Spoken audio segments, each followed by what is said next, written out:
नमस्कार, मैं राजकुमार प्रसाद, व्याख्याता भूगोल विभाग, शहीद शक्तिनाथ महतो कॉलेज सिजवाल।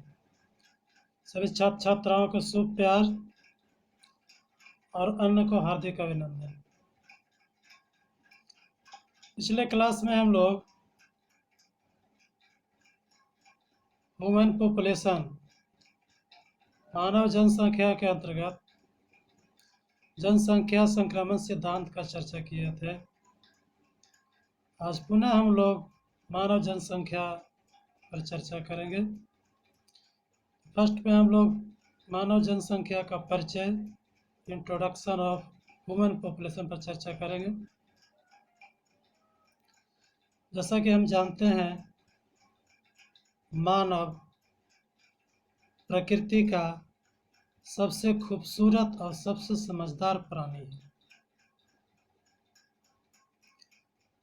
मानव साध्य भी है और मानव साधन भी है। किसी देश की खुशहाली, तरक्की, उन्नति उस देश की मानव के ऊपर निर्भर करता है। किसी देश में संसाधन की अपेक्षा जनसंख्या कम होते हैं, वहाँ अंडर पॉपुलेशन होता है, वहाँ जनसंख्या बढ़ाने की आवश्यकता होती है। यही कारण है कि बहुत सा देश दूसरे जगह से पॉपुलेशन को, दूसरी जगह से लोग को बुलाते हैं और संसाधन को उपयोग करवाते हैं। कुछ जगह अत्यधिक जनसंख्या होते हैं, ओवर पॉपुलेशन होता है, अर्थात संसाधन की अपेक्षा जनसंख्या अधिक होता है। वह भी उचित नहीं है, वह भी विस्फोटक स्थिति है। और बहुत सी जगह ऑप्टिमम पॉपुलेशन है, अनुकूलतम जनसंख्या है। इस प्रकार जनसंख्या किसी देश के उन्नति में, तरक्की में महत्वपूर्ण भूमिका निभाता है। साथ ही साथ जनसंख्या की कुशलता भी होना जरूरी है। अगर प्रशिक्षित जनसंख्या है, कुशल जनसंख्या है, उस देश की, उस क्षेत्र की उत्पादकता अधिक होती है। अर्थात कुशल जनसंख्या क्षेत्र की उत्पादकता को बढ़ाने में काम करती है। इस प्रकार किसी देश की, किसी राष्ट्र की, किसी क्षेत्र की उन्नति और तरक्की में उसकी महत्वपूर्ण भूमिका होती है। इस प्रकार मानव भूगोल के अंतर्गत मानव जनसंख्या का अध्ययन महत्वपूर्ण है। नेक्स्ट टॉपिक पर हम लोग चर्चा करेंगे जनसंख्या वितरण को प्रभावित करने वाले कारक, affecting factors of population distribution. अर्थात इसको हम क्वेश्चन के रूप में कह सकते हैं कि जनसंख्या वितरण को प्रभावित करने वाले कौन कौन से कारक हैं। तो जनसंख्या को प्रभावित करने वाले निम्न कारक है। पहला कारक है वह है भौतिक कारक, फिजिकल फैक्टर, या उसे हम नेचुरल फैक्टर भी कह सकते हैं, प्राकृतिक कारक भी कह सकते हैं। जनसंख्या के वितरण में, अर्थात जनसंख्या कहीं कम है, कहीं ज़्यादा है, कहीं नहीं है, तो इसमें भौतिक कारक का भी महत्वपूर्ण योगदान होता है। भौतिक कारक में सबसे महत्वपूर्ण है वह है, पहला है जियोमॉर्फोलॉजी, अर्थात उस क्षेत्र की, उस देश की, उस महादेश की भू आकृति। जैसा कि हम लोग चर्चा पहले भी कर चुके हैं कि सभी जगह एक जैसी भू आकृति समान नहीं है, एक जैसी नहीं है। कहीं पे पर्वतीय भाग है, कहीं पठारी भाग है, कहीं मैदानी भाग है, तो कहीं पे घाटी। इस प्रकार सभी जगह मानव के लिए अनुकूलतम स्थिति नहीं है। तो सबसे अनुकूल, सबसे उपयुक्त जगह है वह है मैदानी भाग। मैदानी भाग में जनसंख्या सबसे अधिक पाया जाता है। वहाँ कम्युनिकेशन, रोडवेज, रेलवेज बनाने में सुविधा होती है, घर मकान बनाने में सुविधा होती है, और साथ ही साथ मैदानी भाग में उपजाऊ भूमि भी होती है। तो इस प्रकार मैदानी भाग मानव के लिए, हम लोग के लिए सबसे परफेक्ट होता है, सबसे उपयुक्त होता है, सबसे बेहतर होता है। यही कारण है कि सबसे अधिक जनसंख्या मैदानी भाग में पाए जाते हैं। आज विज्ञान एवं प्रौद्योगिकी के युग में पठारी क्षेत्र, पर्वतीय क्षेत्र, घाटी क्षेत्र में मानव का बसाव हो चुका है, पर अल्प मात्रा में। उसकी मात्रा ज़्यादा नहीं है, कम है। नेक्स्ट, भौतिक कारक के अंतर्गत दूसरा टॉपिक है, दूसरा कारक है, दूसरा फैक्टर्स है, वह है जलवायु। मानव के बसाव में जलवायु भी एक महत्वपूर्ण कारक है। जैसा कि हम लोग चर्चा कर चुके हैं कि जलवायु के अंतर्गत तापमान, वर्षा का महत्वपूर्ण भूमिका होता है। एक नियत तापमान पर एक नियत वर्षा क्षेत्र में ही मानव निवास कर सकता है। अधिक तापमान वाले क्षेत्र में भी मानव नहीं रह सकता है, बसाव नहीं हो सकता है। और निम्न तापमान है, माइनस में जहाँ तापमान होता है वहाँ भी मानव नहीं के बराबर रहता है। इस प्रकार समान तापमान वाले क्षेत्र में, समान वर्षा वाले क्षेत्र में, समान आर्द्रता वाले क्षेत्र में मानव सुगमतापूर्वक इजीली ढंग से रह सकता है। इसलिए समान तापमान वाले क्षेत्र में, खास करके कर्क रेखा एवं मध्य रेखा अर्थात शीतोष्ण कटिबंध वाले क्षेत्र में अधिक से अधिक मानव का बसाव होता है। उत्तरी ध्रुव और दक्षिणी ध्रुव में भी मानव कम रहते हैं, विषुवत रेखा क्षेत्र में भी मानव कम रहते हैं। तो समान जलवायु वाले क्षेत्र में, समान तापमान वाले क्षेत्र में, समान वर्षा वाले क्षेत्र में अधिक से अधिक मानव निवास करते हैं। भौतिक कारक के अंतर्गत तीसरा कारक है, वह है फर्टिलिटी ऑफ सॉइल, भूमि की उर्वरा शक्ति, मिट्टी की उर्वरा शक्ति। सभी क्षेत्रों में, सभी खेतों में उर्वरा शक्ति समान नहीं होता है। तो जिस क्षेत्र में अधिक उपजाऊ भूमि होती है, अधिक उपजाऊ मृदाएं होती है, अधिक उपजाऊ मिट्टी होती है, वहाँ अधिक से अधिक लोगों का बसाव होता है। वहाँ मानव रहना अपने लिए उपयुक्त समझता है, क्योंकि वहाँ खेती सुगमता पूर्वक होती है, खेती से खाने पीने का सामान मिल जाता है, कुछ वस्त्र के लिए कपास वगैरह और भी इस सारे सामान का उत्पादन होता है। इस प्रकार जलवायु के साथ साथ मिट्टी भी मानव के लिए प्रमुख कारक है। भौतिक कारक के अंतर्गत चौथा जो कारक है वह है वाटर सप्लाई, जल की आपूर्ति। हमारे दैनिक जीवन में सभी कार्यों में जल की महत्वपूर्ण भूमिका होती है। इसकी महत्ता को देखते हुए ही कहा गया है, जल ही जीवन है। जल दैनिक चर्या, खाने पीने से लेकर के उद्योग के लिए, कृषि के लिए, सभी क्षेत्रों के लिए, सभी कार्यों के लिए जल महत्वपूर्ण है। तो जहाँ हमें जल की प्राप्ति सुगमता पूर्वक होती है, वह चाहे वर्षा के द्वारा, नदी के द्वारा, झील के द्वारा, तालाब के द्वारा, सागर के द्वारा, महासागर के द्वारा, किसी भी रूप से हमें आसानी पूर्वक जल प्राप्त हो जाती है, वहाँ अधिक से अधिक लोग बसना पसंद करते हैं, वहाँ सघन आबादी होता है। ये है जनसंख्या वितरण को प्रभावित करने वाले भौतिक कारक। और भौतिक कारक के अंतर्गत भूआकृति, जलवायु, मिट्टी के उपजाऊपन और जल की प्राप्ति। और जनसंख्या वितरण को प्रभावित करने वाला दूसरा कारक है, वह है आर्थिक कारक। आर्थिक कारक भी महत्वपूर्ण है। अर्थ के बिना तो कुछ हो ही नहीं सकता, संभव ही नहीं है। इसलिए एक शायर ने कहा है, गरीबी तोड़ देती है जो रिश्ते खास होते हैं, गरीबी तोड़ देती है जो रिश्ते खास होते हैं, पराए अपने होते हैं जब पैसे पास होते हैं। अर्थ के बिना तो कुछ भी हो नहीं सकता। इसलिए आर्थिक कारक भी जनसंख्या के बसाव के लिए, जनसंख्या के वितरण के लिए महत्वपूर्ण है। इसमें आर्थिक कारक के अंतर्गत सबसे महत्वपूर्ण कारक वह है मिनरल्स, खनिज। जैसा कि हम लोग जानते हैं, खनिज मानव सभ्यता के विकास का आधार है। इस खनिज के ऊपर ही किसी देश की, किसी राष्ट्र की खुशहाली, विकास, उन्नति, तरक्की निर्भर करता है।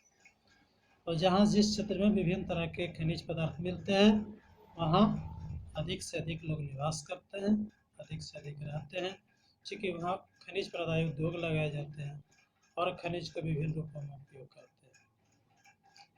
और दूसरा कारक है आर्थिक कारक का, वह है नगरीकरण, अर्बनाइजेशन। जिस क्षेत्र में अर्बनाइजेशन तेजी से होता है वहाँ जनसंख्या अधिक पाए जाते हैं, क्योंकि वहाँ रोजगार के साधन मिलते हैं, प्रशासनिक सुविधाएं होती है, शिक्षा की व्यवस्था होती है, चिकित्सा की व्यवस्था होती है, अन्य सारी सुविधाएं पाए जाते हैं। इसलिए नगर क्षेत्र में अधिक से अधिक लोग बसाव करते हैं, रहते हैं। इसलिए आर्थिक कारक का दूसरा कारक है वह है नगरीकरण। तीसरा कारक है औद्योगिकरण। जहाँ जिस क्षेत्र में उद्योग पर्याप्त मात्रा में लगाया गया है, अधिक से अधिक उद्योग लगाया गया है, वहाँ मानव की जनसंख्या अधिक पाए जाते हैं।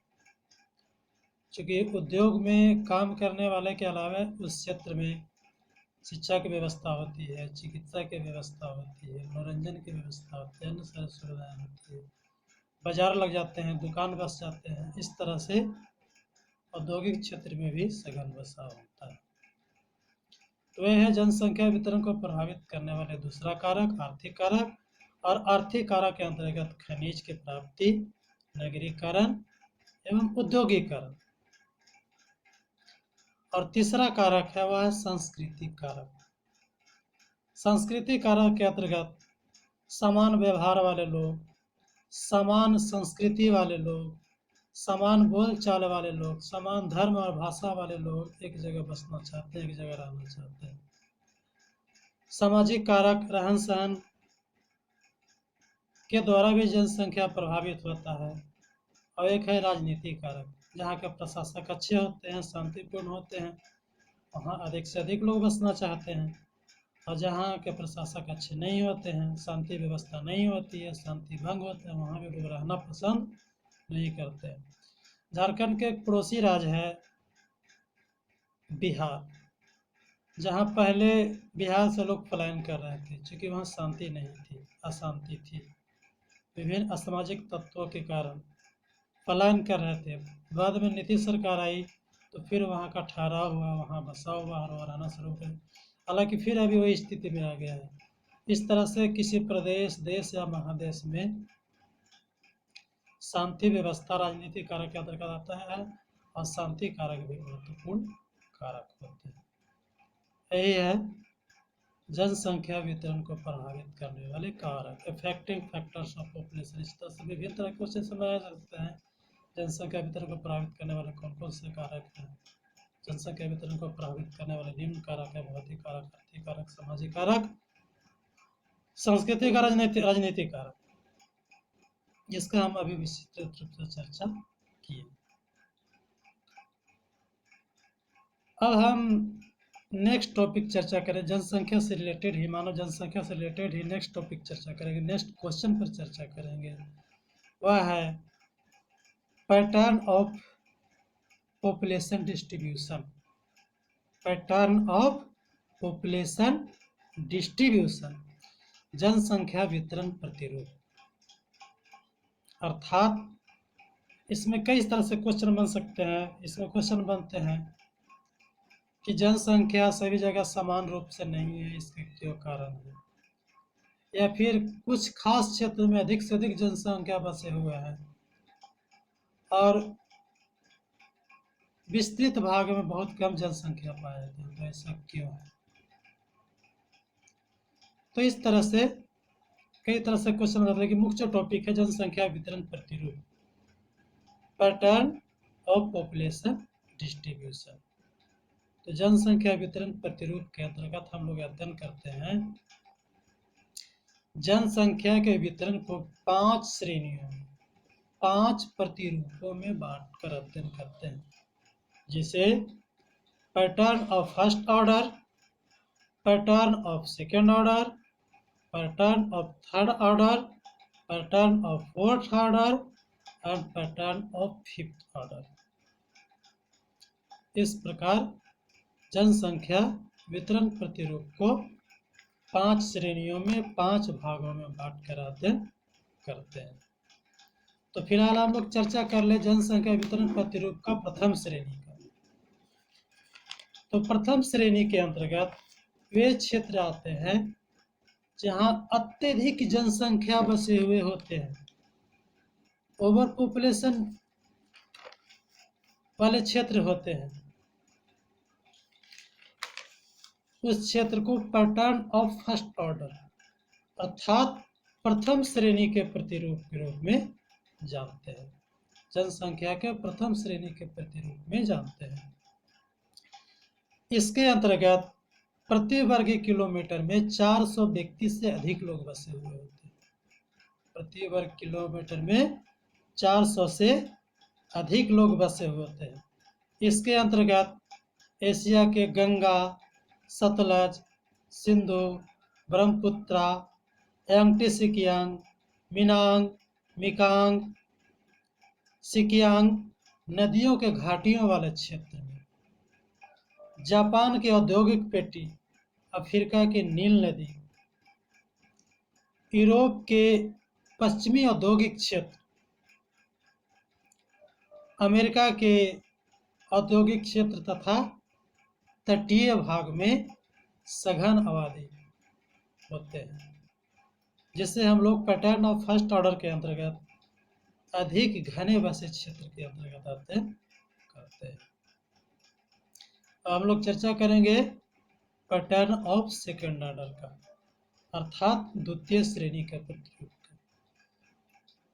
द्वितीय श्रेणी के प्रतिरूप के अंतर्गत हम लोग उस क्षेत्र का अध्ययन करते हैं जहां का घनत्व 200 से 400 व्यक्ति प्रति वर्ग किलोमीटर क्षेत्र में बसे हुए होते हैं। इस क्षेत्र को घने बसे क्षेत्र के अंतर्गत आता है। इसके अंतर्गत भारत के दक्षिणी भाग, पूर्वोत्तर भाग, यूरोप, चीन के कृषि प्रधान क्षेत्र, इसके अलावा अन्य क्षेत्र है जहां घने बसे क्षेत्र होते हैं, जहां उपयुक्त जलवायु, पर्याप्त वर्षा और उपजाऊ भूमि होती है। इस क्षेत्र में अधिक से अधिक लोग बसे हुए होते हैं। अब हम लोग चर्चा करेंगे पैटर्न ऑफ फर्स्ट ऑर्डर, तृतीय श्रेणी के प्रतिरूप। तृतीय श्रेणी के प्रतिरूप को मध्यम घनत्व वाले क्षेत्र कहते हैं। तृतीय श्रेणी के प्रतिरूप को मध्यम घनत्व वाले क्षेत्र कहते हैं। मध्यम घनत्व वाले क्षेत्र में 50 से 250 व्यक्ति बसे होते हैं या 250 व्यक्ति रहते हैं। 50 से लेकर के 250 व्यक्ति तक रहने वाले क्षेत्र होते हैं, वह मध्यम घनत्व वाले क्षेत्र होते हैं। इसके अंतर्गत मिसिसिपी नदी का मैदानी भाग, उत्तरी पूर्वी क्षेत्र, अधिकांश पूर्वी यूरोप के क्षेत्र, चीन के उत्तर पश्चिमी तथा थाईलैंड, लाओस, वियतनाम और पूर्वी भारत के क्षेत्र आते हैं। इस क्षेत्र को मध्यम घनत्व वाले क्षेत्र कहते हैं। इसके बाद हम लोग चर्चा करेंगे पैटर्न ऑफ फोर्थ ऑर्डर अर्थात कम घनत्व वाले क्षेत्र। कम घनत्व वाले क्षेत्र उस क्षेत्र को कहते हैं जहां 5 से 50 व्यक्ति प्रति वर्ग किलोमीटर क्षेत्र में निवास करते हैं या 5 से 50 व्यक्ति प्रति वर्ग किलोमीटर क्षेत्र में रहते हैं, जहां पशुपालन मुख्य व्यवसाय होता है। एशिया तथा अमेरिका के विस्तृत घास के मैदान वाले क्षेत्र इसके अंतर्गत आता है। और लास्ट हम चर्चा करेंगे पैटर्न ऑफ फिफ्थ ऑर्डर, जिसे जनविहीन क्षेत्र कहते हैं। जनविहीन वाले क्षेत्र होते हैं जहां मानव के लिए रहने के लिए बिल्कुल ही अनुकूल स्थितियां नहीं होती हैं। वह है सबसे उत्तरी एवं दक्षिणी ध्रुव के क्षेत्र। इसके अलावा पर्वत के शिखर, टॉप हिल वाले क्षेत्र, जहां मानस नहीं रह सकता है। इसके अलावा अत्यंत गर्म क्षेत्र और अत्यंत ठंडा क्षेत्र।